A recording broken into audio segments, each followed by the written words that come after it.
Hi, everybody. This is Robert Rock, and welcome to Durham Craft Beer Talk. We are on location today with Great Lakes Brewery, and with me, as always, is James. James Hubbs, how are you today, sir? I'm good. How about yourself, Rob? I am fantastic, and joining me from Great Lakes is Troy. Troy, say hi to everybody. Cheers. Cheers. All right, that's a good start. A nice long intro for yourself. Bodes well for the conversation today. Oh, I have a lot to say. All right, that's good. That's good. We're all have a delicious beer in front of us. I think we're all drinking something different. I have the swamp juice, and James, you have the old faithful Canuck, delicious and one of the best pale ales out there. Yeah, I'm drinking Canuck too. It's one of those beers that 95% of all Great Lakes staff are drinking any time of the day, and well, that's mandated, right? It's mandated here. Yes, we're a fun brewery, but no, it runs through the blood veins with alongside of our blood. Got to pull a pint of Canuck before you get to the blood. Fantastic. Okay, well, we wanted to start off with the OBAs. It was about 2 weeks ago, almost now. How'd you guys do at the OBAs? So yeah, the 2017 Ontario Brewing Awards, we entered, I think, somewhere around the 4 to 5 beer range this year. We're starting to cut back a little bit on awards.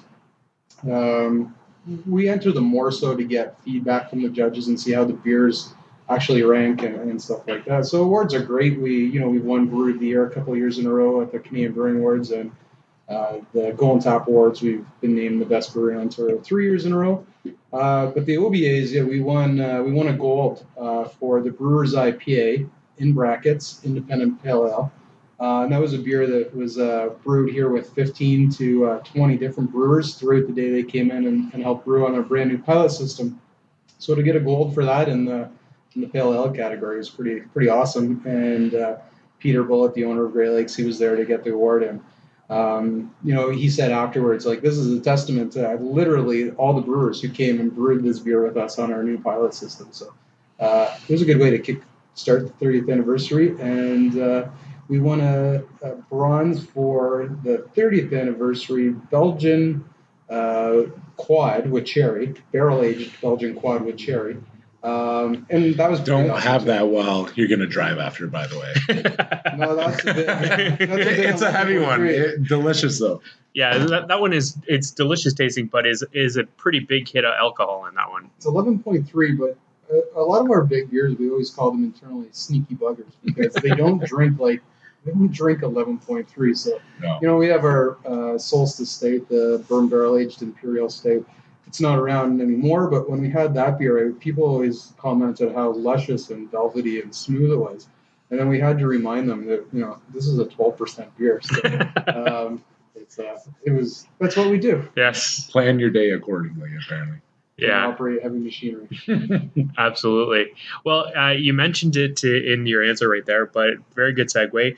This is the 30th anniversary, and congratulations on that. And not a lot of other craft brewers can say that they've been around for 30 years. So we're one of the oldest in the province, and I guess you can chalk it up to one of the oldest still going in Canada. Absolutely. That's managed to stay independent. Correct. 100% independent.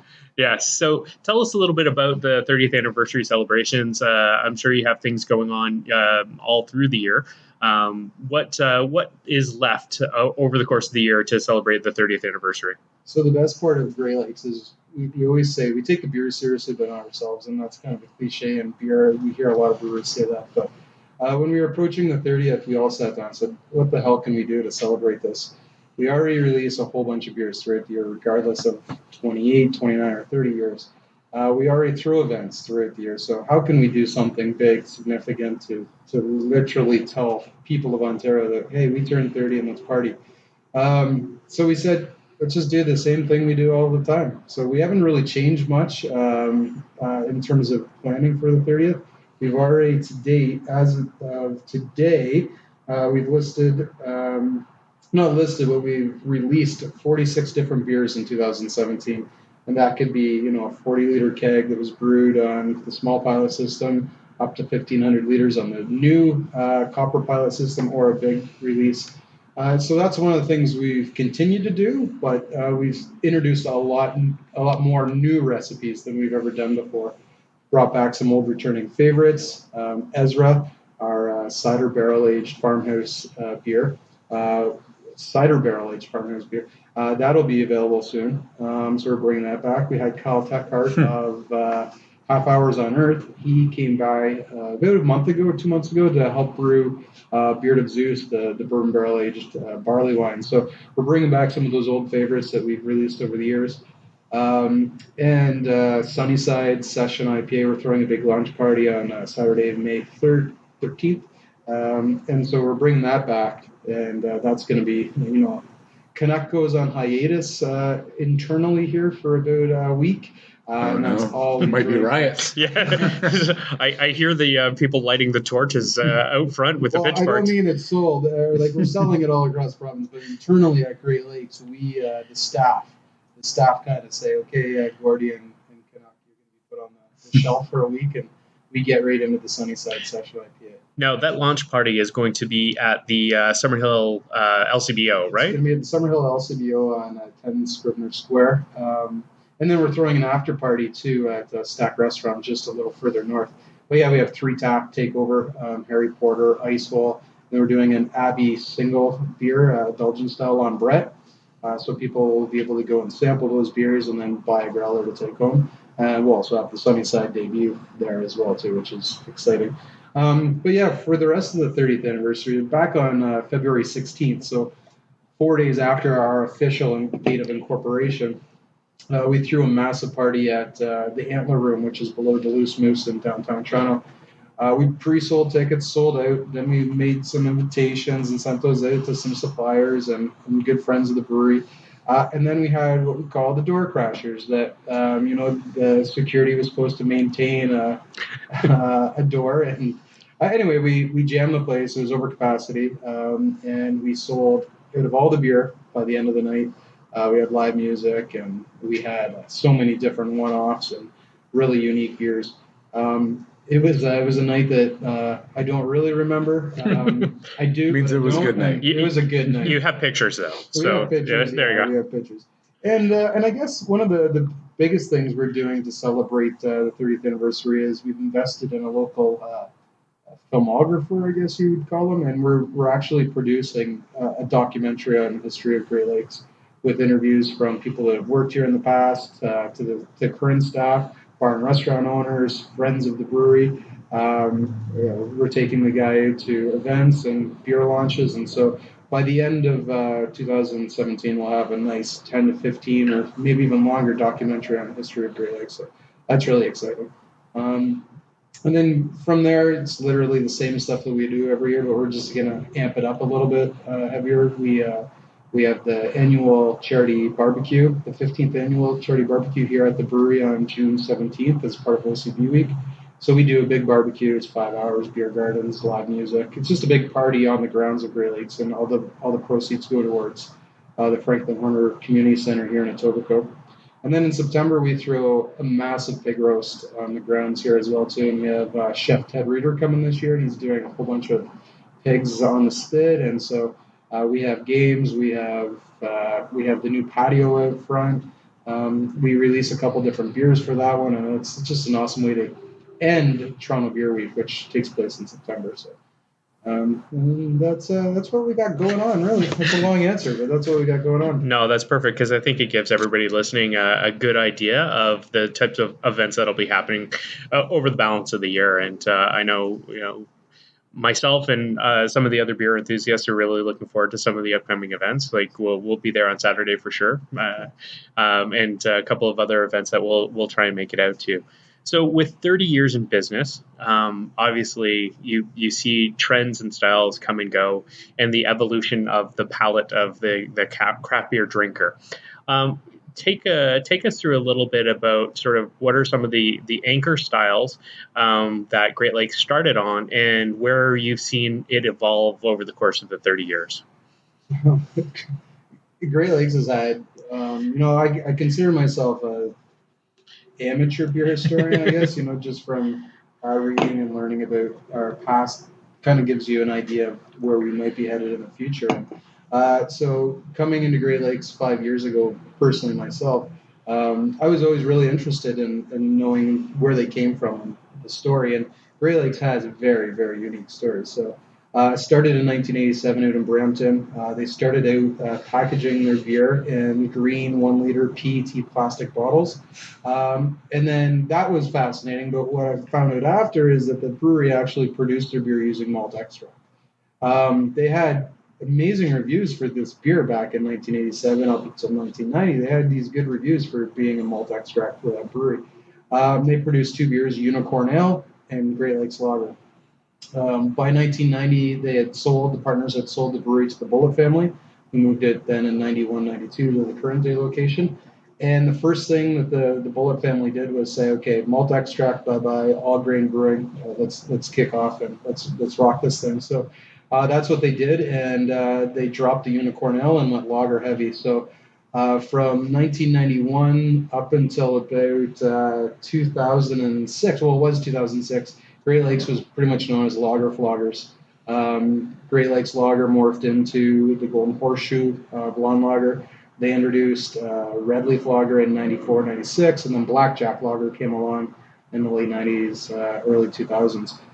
So they were really pushing those kind of styles back then. And in 2006, Great Lakes saw somewhat what was happening in the U.S. and decided let's experiment. And they came out with Devil's Pale Ale 666, and that was, as they say, conceived on June 6, 2006, the 666. And that kind of started the whole hop. I'm not going to say craze, but it started the hop beers in this province. Arrogantly, humbly saying that, but from then it was winter ale, pumpkin ale, green tea ale, and orange peel.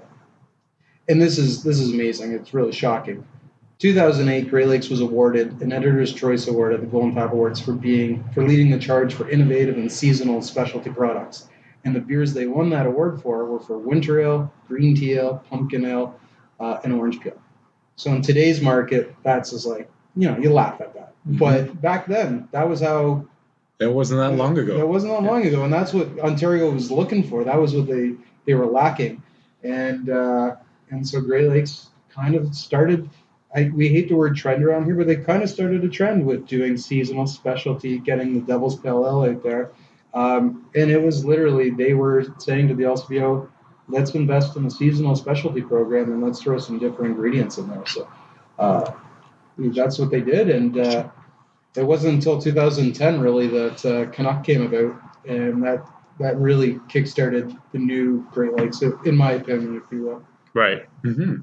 I mean, that kind of leads in with like seasonals and, through the LCBOs, but it also kind of goes into collaborations you guys have done, whether it's with Amsterdam or it's with, beer bloggers or, even local restaurants or licensees where you guys invite a lot of people down to the brewery to be a part of it.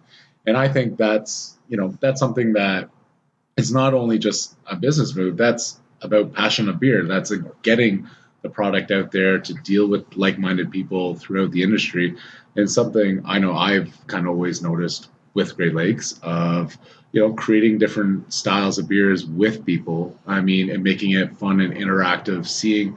I know you see a lot now on the copper system of the new, the pilot system where it's, people want to be a part of that. And it's kind of cool to see it in, a social media driven world where you see where people are now coming down to the brewery, having their hand in a product, in a beer.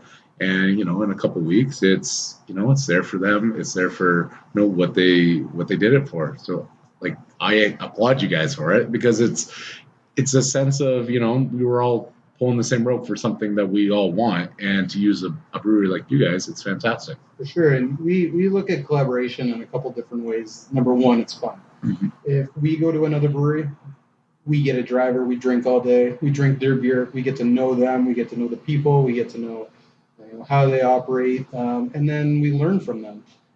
Same with when we invite brewers into our brewery. We treat them, we do lunch, we do beers. The brewers, I'm not a brewer. I forgot to mention that I'm the marketing and communications manager. I'm not a brewer.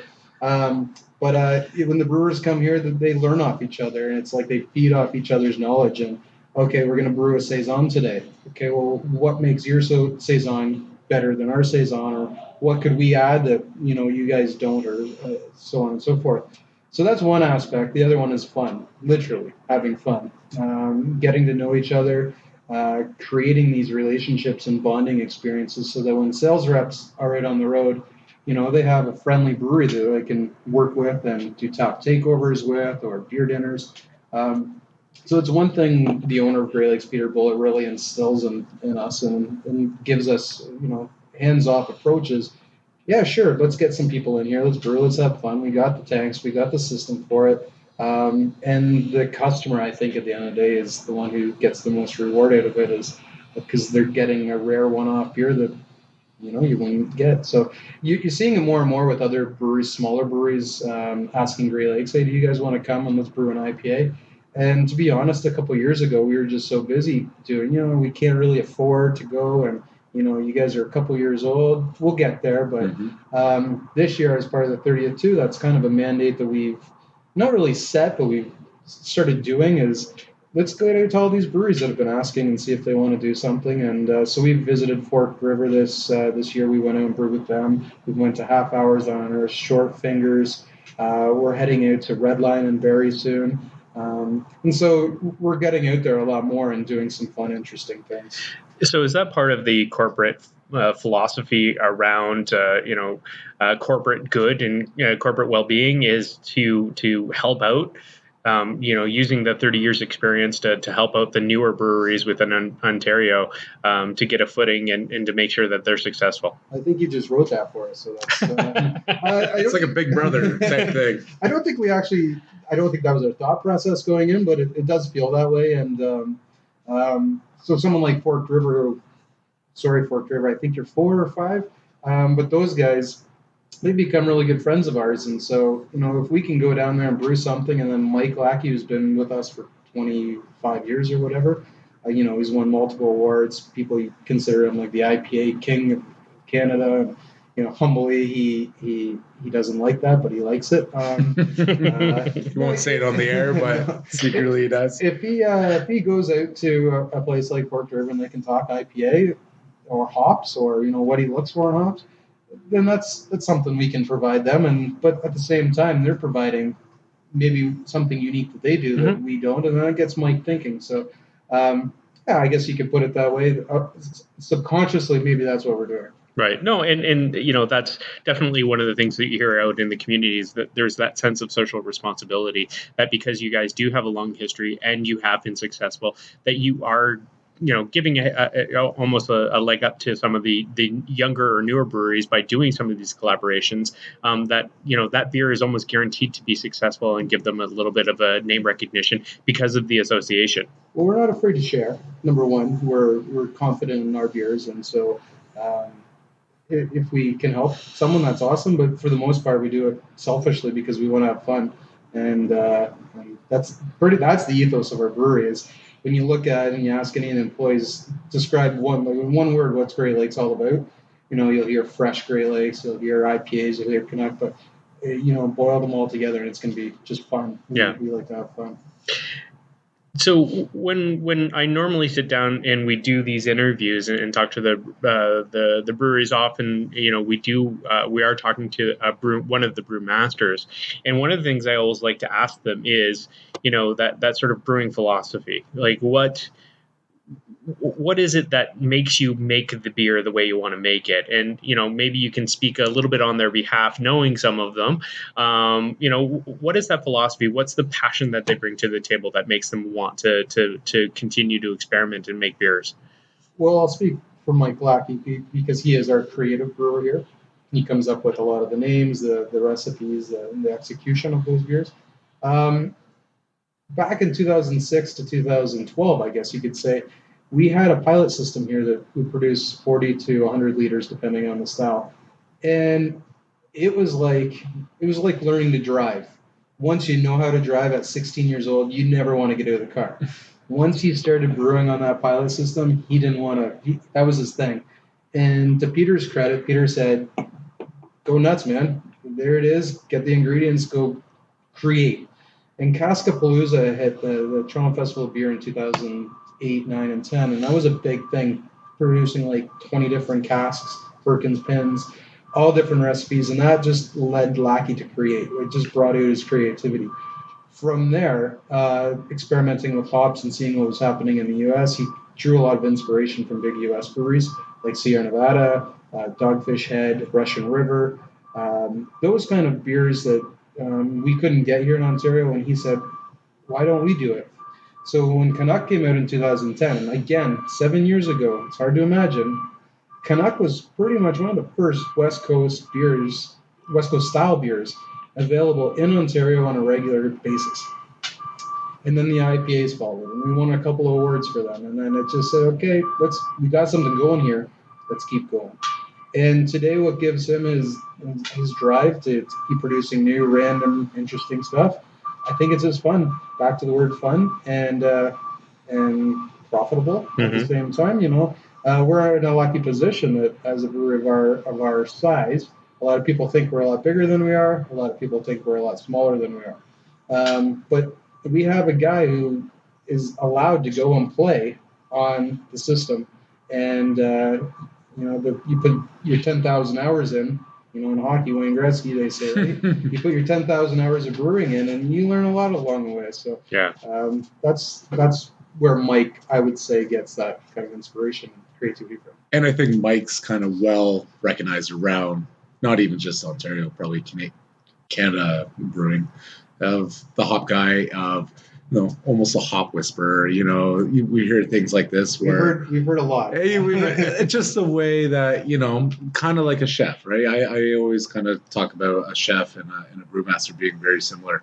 Whereas you go out, you learn, you experiment, you try some things that probably don't work, and you try some things that nobody else is doing, and that's you always get back to let the creative people be creative, and you have to have that from the top. And with Peter running the helm and, letting, the creative people be creative is what you kind of get with these different beers, these IPAs, these different styles that, if you're just, sticking to a recipe every single time, you're never going to get that type of creativity, which is why I'm drawn to this industry so much and love being a part of it, and why you want to get involved with more, breweries and seeing what they're doing, because there's no one way of doing it, and that's what's so amazing about sampling new beer. Like, there's so many ways to get to the final product that once you start talking to these 10,000 hours, these experts, these people that have been around the block, you learn so much, and you just want to keep learning, because so do they want to find out from, say, somebody younger, somebody older, of what's their process, what are they doing, which is fantastic to even hear that from you, of how people get to where they're at. And say like Mike, he's probably not satisfied where he is. He wants to kind of learn, which is awesome. 100%. With all the awards and stuff like that, the guy is the most humble guy that you could ever meet. And winning in 2014, winning the gold, silver, and bronze of the Canadian Brewing Awards for the North American IPA category, that was like chest bump worthy moment. And he was just like, that's great. Good. There are a lot of other great beers out there, too. So awards are one thing, and brewing on an everyday basis is another thing. Yeah. Well, I always like to have this conversation, so I'd love to have you and James both weigh in on this, is around the concept of beer. Is it art? Is it science? Or is it just magic? Like, where's the intersection of all of that? Because I find that there's elements of all of them in there, and each brewery brings a bit of a different philosophy to the table on how much is art, how much is science, and how much is just magic that happens through the brewing process. So just sort of lob that ball out there for you guys to bat it around a little bit. I would say it's all three. When you're talking to a new brewer, it might be a little bit more on the science part of talking to an experienced pilot system style brewery. It's probably more of the art. If you have a great accidental discovery, that's probably the luck. Just ask Bose about one of their beers they did when they were first starting. They froze a beer, then they released it, and some people said, "Well, this is amazing." So luck was on their side for that. Yeah. But no, I think it comes down to, once you get your practice in and you're working hard at developing new styles and new recipes, you learn what works and what doesn't. So that's where the science takes over. the first couple beers that someone brews on a pilot system, that's definitely all art. When you move it up to the big system, that's going back to science. And it's, with experimental, and maybe you forgot to do something, maybe you did something. I know that happens a lot, and especially homebrewers, and on a small scale. But you have to experiment. You have to see what can work, what can work. It gets back to whether you use different yeast or you use different hops. Like, you can use the same recipe but try to change it a little. I mean, there's the science. There's what can we do differently. But sometimes some things happen accidentally. Maybe you boil it too much, or maybe it's boiled less. Or the luck comes in sometimes where you're brewing a new IPA, so Octopus wants to fight, and you're re-releasing that, and we're bulking up the release, and we're going to be doing more kegs and more cans to the LCBO.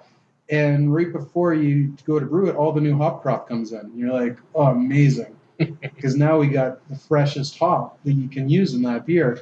And immediately the beer's elevated. Mm-hmm. The consumer's experience with that beer is going to be elevated if the science of the brewer knows how to use those. But the luck is getting those hops in nice and fresh. And so, yeah, all three play into the success of a brewery for sure. And sometimes with, I know you guys, especially when you get new hops, and, there's always these little tinkering of some recipes and all that. And some people say to me, go, oh, that's different. I'm like, no, you know what? It was probably fresher, how they got the hops and how they, because people are always trying to, especially brewmasters, trying to refine their craft.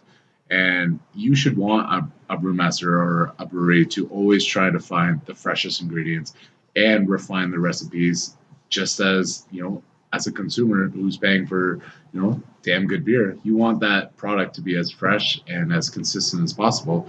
So when people kind of say to me at the bar, say, oh, that tastes different than last time ago, because it's probably made a week or two ago, rather than when you tried it the first time, and maybe it was a month or something like that. Sure, and that's where luck comes in too. Again, once the beer leaves the brewery, it's out of our control. And so if you get to some bars that, they forget about a keg and then tap it a couple months later, the consumers. So our reps out there on the road are really diligent in, ensuring the freshest Great Lakes is on tap at those locations. So you brought up Octopus Wants to Fight, and myself and many other people have reacted very positively online to the marketing of that brand. So as the marketing person, walk us through a little bit about the evolution of the marketing of Octopus Wants to Fight, because I know tons of people have jumped on board. I've done a number of posts myself, feeding into the overall marketing brand. So taking a picture of the hooks of the drunk octopus, and many other people have jumped on board by sharing those photos with Great Lakes as well. Where did that come from? Because it's been super fun. It came from the hooks. No, it was it's a fun story to tell. So we were brewing Karma Citra for a bit. And one day, one of our brewers starts at like 2 a.m. and gets the beer all ready, and another guy comes in. And so this brewer was thinking he was brewing an IPA, and so he calls Wacky, and he's like, "Hey, I got this beer. What hops am I using in it?" And it was like, "What? We're supposed to be brewing a different beer today." And regardless, they came down and created something new. Then the task became, now we got to name this sucker. So we have a new IPA. Let's come up with some fun names. Let's come up with a good description. And we sat in the office, we call it the clubhouse, and we sat in the clubhouse, had a couple Canucks, and threw ideas at the wall, and nothing stuck. So went home that night. It was a Friday night, if I recall correctly, and I'm scrolling through social media at like 11 o'clock at night, probably had another couple beers in me, and I came to a picture of a coat hook, and it had the words "Drunk Octopus Wants to Fight," and it was from one of our supporters at a bar that supports us. And I immediately took a screen grab, sent it to the team, and said, "I think we got her name." And so we removed the drunk from the Octopus Wants to Fight, and that's how that came to be. So then we gave that information to our graphic designer and our artist, Garnet Gary, who does all of our illustrations, crazy artist, very talented guy who works under the name Mr. Toon now. And then Fabian Skidmore, the bar manager at the Only Cafe, he's our graphic designer. So to two creative people like that, when you give them a name like that, go nuts, boys. And they had a field day with it. And so that's how that beer came to be. And so new recipe, new way of kind of thinking, and we just, sometimes you get lucky and something sticks. But that being said, we looked back at a couple pictures a couple weeks ago, and we had some illustrations drawn up in 2014 for Gordy Levesque, who's the character on the Canuck can. And there was an image that Garnet drew for us, and it was Gordy Levesque arm wrestling an octopus on a ship. And it was like, oh my God, it was kind of right in front of us the whole time, and we missed it. So that beer's been around 2015, and it's going so strong right now at the LCBO. So if you ever did a blend of the Canuck and the octopus wants to fight, guess what? You already have a label. Well, we do, but that's coming up next in the retail store. It's called Swamp Juice 36. Oh, okay. So the Swamp Juice blends that we have in our retail store, the growlers, or some bars can get them if they kindly request them, is a blend of different beer. And we don't just do it like the Swamp Water, which is where we got the name, but that's not how we do it. We don't just dump finished beer into a fermenter and let it do its thing. We draw from tanks right before we hit the tube, and so we take liters that would normally be thrown in the drain, down the drain. We save those, put them into another fermenter. We might dry up, and we might not. It depends, but it's usually a mix of 3 different beers. The next one that's coming out is the Canuck and Octopus. The one that you were drinking, Swamp Juice 35, is a blend of Robo Hop Imperial IPA, Octopus Wants to Fight, and Canuck. And it is delicious. Yeah, so that's how Octopus came about. Some of our other names, we give Lackey a ton of credit because he normally comes up with something around, well, I have this idea for a name, now we got to put a beer to it. Whereas a lot of other breweries might go, okay, here's this name, here's this beer. Now we have to come, kind of like what we did with Octopus.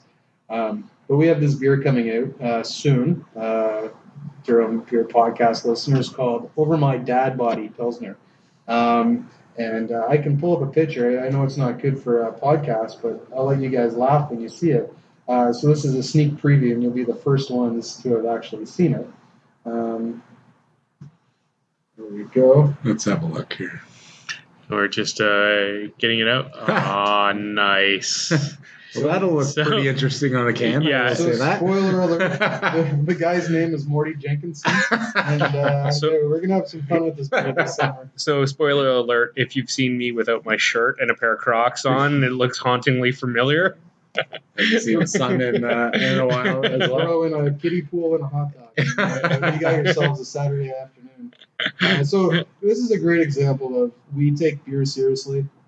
We don't take ourselves seriously. So and that's the fun. I think that's always been the fun with Great Lakes is, the names. I mean, down in Moxie, which was an awesome New England style IPA, but it's just the namings like Thrust and Sunnyside, and you kind of get the sense of the brewery when you're not at the brewery, which is for us, we're an hour outside the city, but for like our listeners, our talker or people that are passionate about it, some people do make the trips, some people don't make the trips. Like what we're always trying to do is, there's great breweries all over Ontario. Mm-hmm. There's some people that are having fun and making great beers.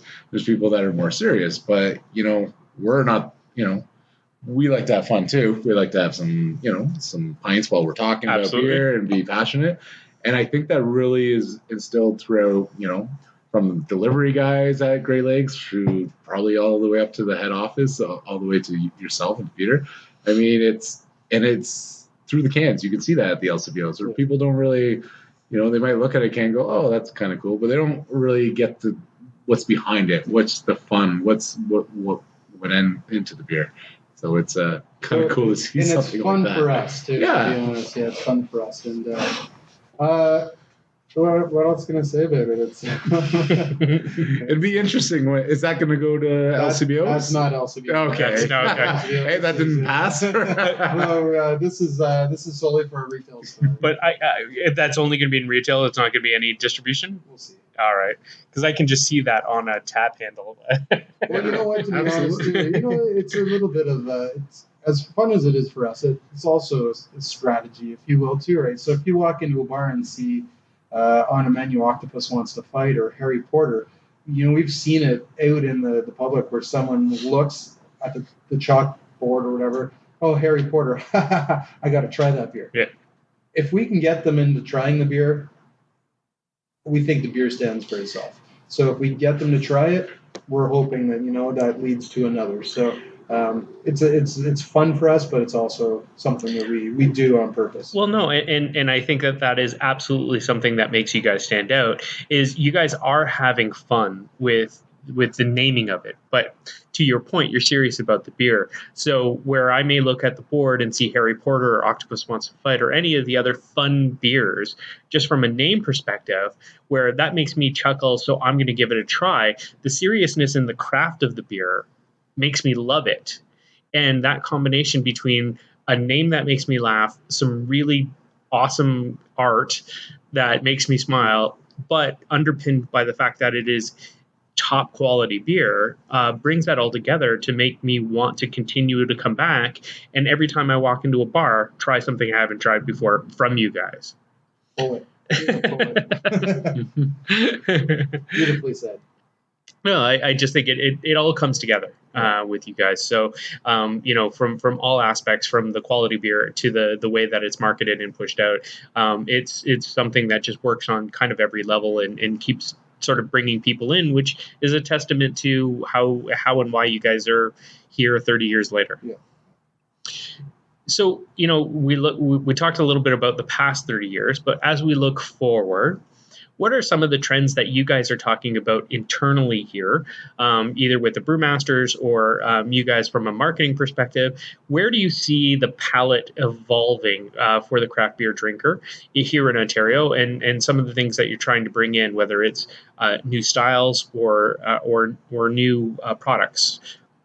Yeah, it's hard. It sounds arrogant. It really does when we say this, because we get asked that. We say we're just focused on what we want to do. Mm-hmm. That's not to take away from anyone else, but we're not too concerned with, okay, we need to put orange pulp and flour into our beer so it looks like you literally just ordered a milkshake from Wendy's or McDonald's or whatever. We don't, that might be the big thing with some other breweries and some bars and restaurants, but it's not something to us. So I think that style of beer is it'll be around for a little bit. But we like to have IPAs that you can drink one or two or three or four of, and so I think sessionable beers. Everyone keeps talking about sessionable beers, and we've been brewing them since 2009-10. I think those ones will continue to grow. Saisons, farmhouse ales, sours. Those beers are pretty much reserved for summer, and they're gaining a big attraction. The hop-forward sour beers, sour IPAs, those are starting to become a thing as well too. So I don't know. I think we'll go back to the lager as well too. A nice pilsner, a nice solid pilsner with some American hops or some Pacific Northwest hops.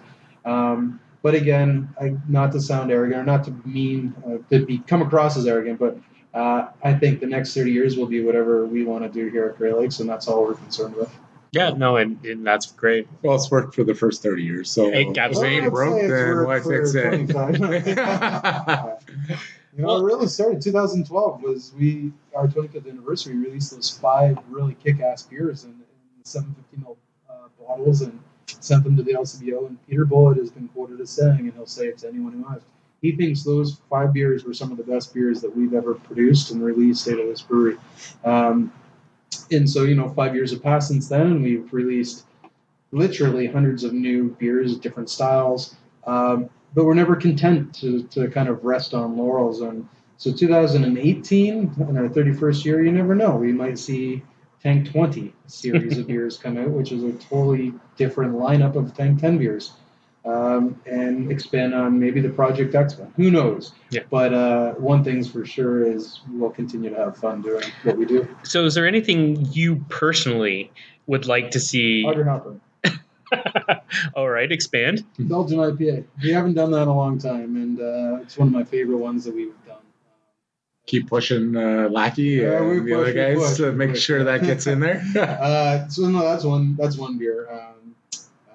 I love our pilsners when we do them. The Long Dong Pilsner that we've had in the past, maybe a different name moving forward. But that is a beer that I maybe the Over My Dad Body Pilsner. You never know, maybe. But we go in waves here at Great Lakes, and this is a true story. 95% of us here at the brewery drink Canuck like it's a religion. It's like Kool-Aid, I guess. We're drinking the Kool-Aid of the Canuck, and we love it. It just to stop you, it's not just here. That being said, though, we do go in waves. So, like I mentioned, when Sunnyside comes out, we all switch up our drinking habits for a week or two, and you ask us then, what's your favorite Great Lakes beer? And we're like, oh, it's Sunnyside. And then a week later, we launch No Chance with Miranda Saison. Oh, that's the beer we're drinking these days. And it goes back to Pompous Ass. Pompous is such an underrated beer in this province, in our opinion. And it's one of the beers that, we talk about here all the time going, the numbers are good, and we're selling a lot of it. But you never hear a lot of people chatting about it, like Canuck or the IPAs. And then we turn inside and look at ourselves and like, well, it's because we're all drinking Canuck too here. But in the winter and even now, you want that sessional beer on a Friday mid-morning, early afternoon. It's Pompous is a good starter beer for the night, and not in terms of flavor, but in terms of body, alcohol strength. And so every now and then, it's like, what's the brewery drinking? Oh, we're all drinking Pompous Ass, and so. I forget the question, but it was yeah. We just what am I looking for? Yeah, it changes all the time. So, is there any style that you don't frequently do that you would like to see the brewery do? Something that you're maybe drinking from somebody else from a style perspective that you guys just haven't done on a consistent basis or done in a while that you'd like to see being introduced? That's a great question. The way I look at it is, if someone else is doing it really well, then I'll drink that beer. We don't stop. We'll always experiment, and if Lackey does a sour IPA one day, it's probably going to be good, and I'll drink that for a bit. But there's so many good breweries in the province right now, and it's another thing at Great Lakes. We always like to drink others and see what's out there. And there's some great beers coming out of Bench Brewery, who are opening a brewery, and we're looking forward to going down and seeing the boys at Merritt and Hamilton. They're good friends of ours, and they just opened up. And they're opening soon, right? It's opening Thursday. Thursday. Yeah. So shout out to them. And we saw at City, they do some great beers. Stone City in Kingston. So we're always trying other people's beers, and there's some great stuff. Tooth and Nail in Ottawa are doing some great beers as well too. So as content as I am with Lackey stuff, there's others out there, and so if it's not in our repertoire that month or that year, then that's all right. But I'd like to see him experiment with a sour IPA. Well, I selfishly, I'm a big fan of extra special bitters, having lived in London, England for a while and drinking a lot of ESBs. I would love to see that style become more popular here in Ontario. Yeah, it's everyone's about the hop right now, right? And it's very hop crazy in Ontario, and sours, but go back to the basics sometimes. Yeah. Go back to the old faithfuls, ESBs. There's a good quote, and I can never remember who said it, but we were in I believe it was in the San Francisco 2011 or so. It was the Craft Brewers Conference, and one of these famous American craft brewers got up, and he was talking about styles and these sour beers and barrel age this and the other thing, and he said, to all you new breweries out there, before you brew a chicory infused, nitro blended, barrel aged, vanilla espresso bean with raisins and chocolate in it, learn to brew a fucking stout first. And so sometimes, go back to the basics is something like even us, like, let's go back to the basics and do a really clean, strong pilsner. Mm-hmm. Oh, that's not exciting, some people will say, but it really is, and it is to us. And if we can get people internally excited about it, then our enthusiasm passion can get that out to the public for sure. So, I mean, with the hop craze that is going on in the beers, and one of the constant complaints that I hear from some of the smaller brewers is simply access to hops, and that's becoming progressively more and more difficult to get access to the volume or variety of hops that's necessary. I'm assuming because of the size that you guys are, you don't have that problem. But I mean, talk about that a little bit. Do you run into it? Yeah, we have that problem. I think any brewery has that problem. And again, I kind of throw it back to, we're not a big brewery. We're not a small brewery. There's a lot of breweries in this province that are bigger than Grey Lakes, and one of the things that separates us from those breweries is we don't go outside of Ontario. We want our beer to be as fresh as possible. So if you're in Ottawa or Niagara, Sudbury, Thunder Bay, down to Toronto, we're focused on you, Ontario, as opposed to national or international. So yeah, we try to keep it nice and fresh and local.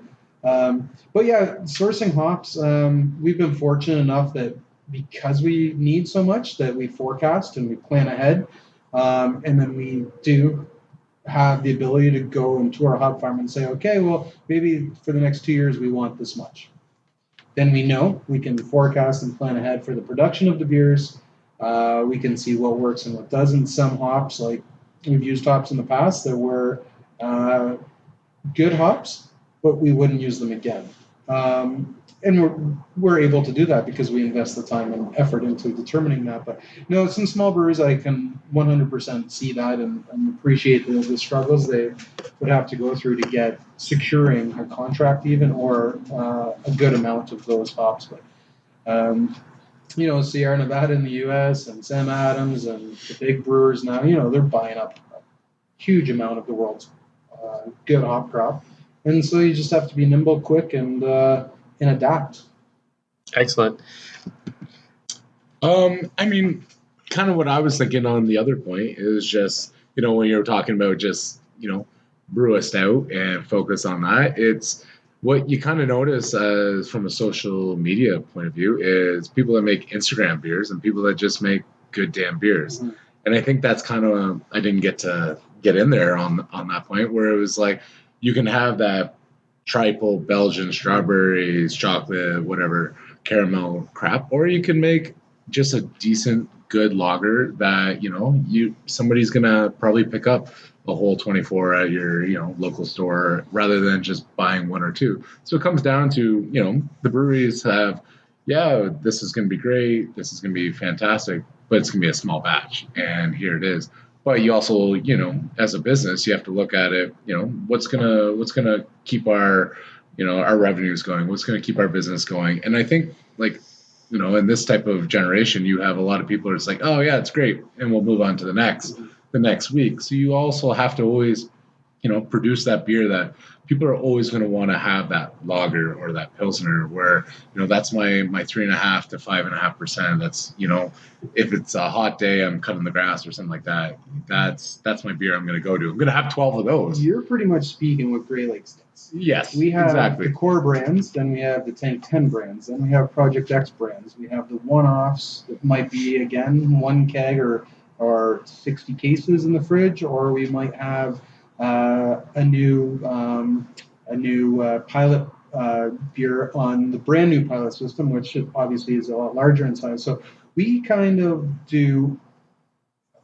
all bases, if you will. We have our LCBO listings from, it pretty much covers Ontario. We started to sell little bits here and there to beer stores, the Pompous Ass and the Canuck. And then we intercede that with the Tank 10 IPA series to the LCBO.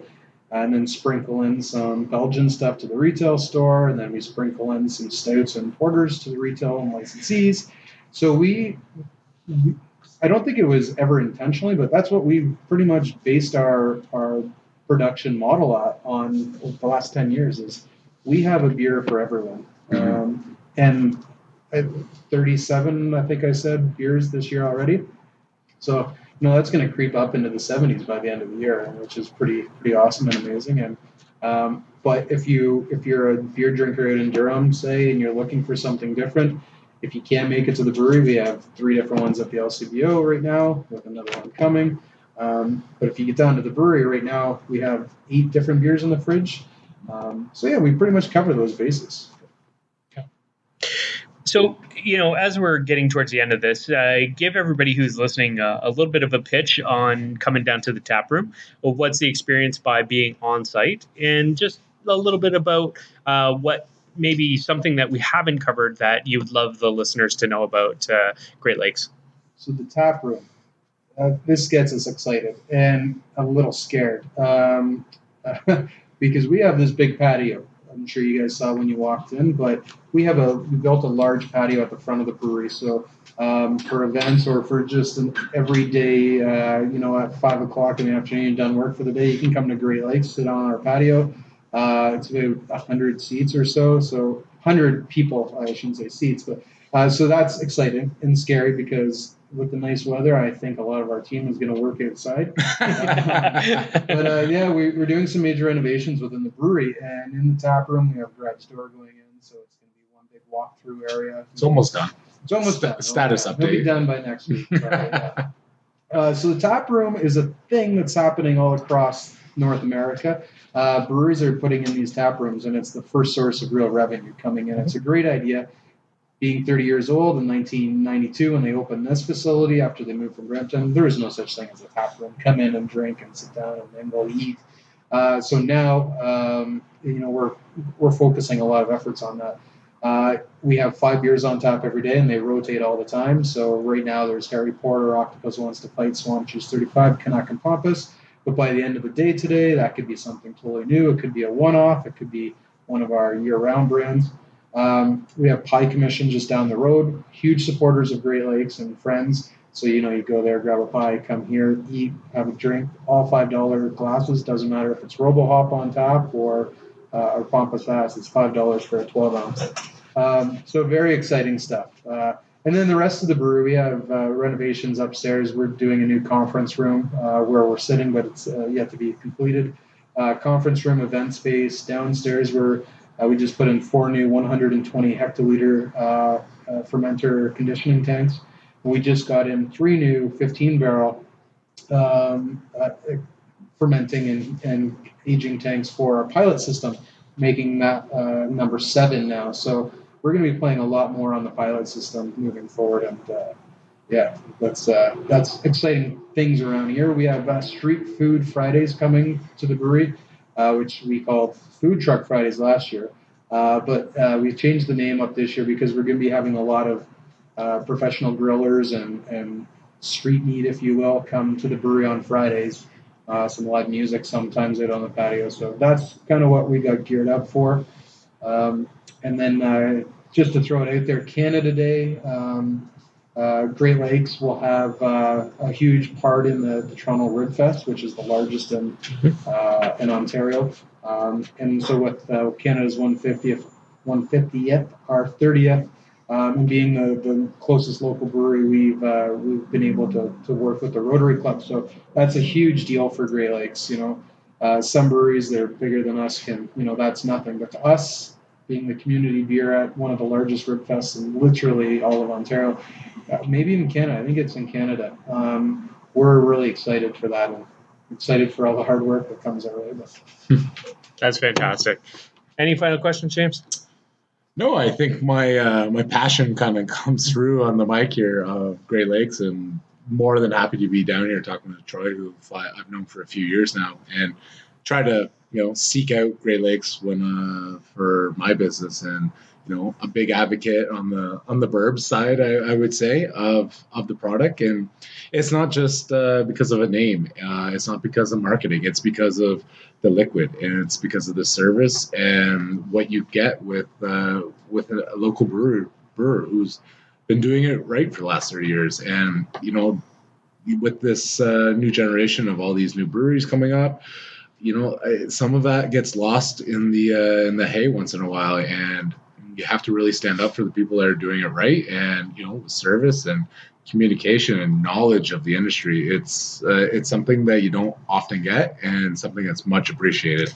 Cheers. So yeah, I'm going to put you on the spot a little bit with one tough question.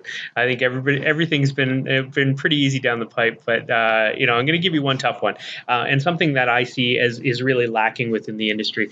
It's phenomenal that you guys are doing a lot of co-brewing with people and supporting from a brewing perspective. What I think I would love to see you guys do, and something for you to think about, is helping some of the breweries from a business perspective, because you guys get.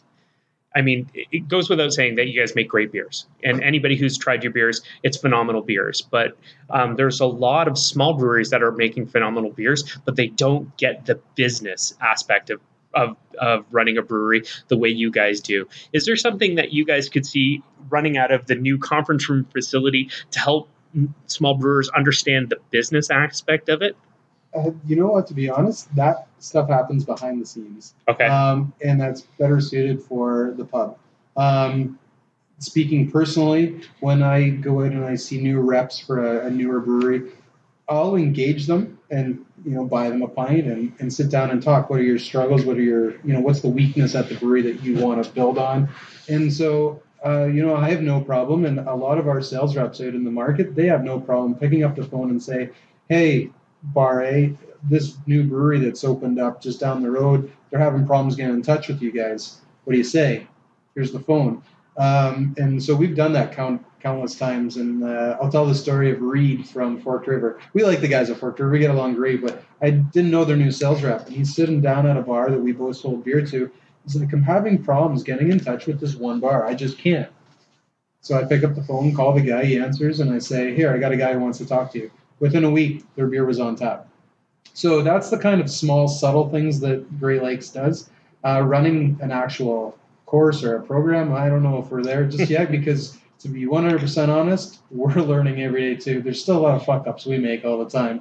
That could be in production, packaging, sales, administration, you name it. We mess up all the time too. So we learn from our mistakes, and we learn from the new guys too, because they might be in somewhere that we're not, or having success with something that we're not. And they might not share right away with us because we're the bigger brother. But over a couple of pints, anything can be solved. And I think that kind of goes to like our industry, is that people aren't too proud to ask questions. People aren't too proud to ask what's going on, or what have you done, or the industry is so small in a way where it's very family orientated, in a way where the good people will help people out, and the people that want to turn it back to some people kind of get sniffed out. And we're not too proud to offer advice either. Yeah, exactly. And that's how the whole industry, that's what drew me to the industry at a young age, is just the amount of people who are willing to help business and talk about business. And we're not reinventing the wheel. These are things that have been around for hundreds and hundreds of years. We're just trying to make it good for the customers and our own patrons, together as partnerships, whether it's a brewer to a licensee or a brewer to a brewer. You're trying to make it better for everybody in general. So, I mean, I applaud you again. That's how I see Great Lakes, and it's how I see other great brewers like Sawdust and Muskoka, and the people that have been around for a while who aren't afraid to lend a hand and help out and share that knowledge with the people that are going to be around for a while. And you can really see that now. Well, we're starting these groups too, and I know we're taking for time here, but it's called the Beer Collective, and it's a marketing group, and it's from marketers from different breweries, big or small. We get together once a month, and today's Tuesday, May 9th, and Wednesday, May 10th. Tomorrow we're heading to Nickelbrook, and the Muskoka folks are picking us up so that we can have a couple of road pops. Not road pops, I shouldn't say that. The Muskoka crew are going to pick us up, and Big Rig will be there, Bose will be there, Left Field, I believe. So it's brewers of all sizes get invited, and we just go sit down, have some food, have some beers, and talk about what marketing platform worked and what, and so there's a retail store collective out there now. So it's a lot more friendly than some people would think. And there's certain breweries that are friendlier with each other, but for the most part, we all get along and sing kumbaya. Well, and absolutely, that's something that we've seen. So, Troy, I'm not going to keep you any longer. Thank you so much for your time today. I think it's been fantastic. We are both massive fans of Great Lakes, and we are looking forward to the next 30 years. So congratulations on the anniversary, and we look forward to all of the amazing things that'll happen in the future. Many thanks. And I think we should go downstairs to the tap room and have one more here. Absolutely. That could happen. All right. Keep drinking craft beer, guys, and we'll keep talking about it. Cheers. Cheers. Cheers.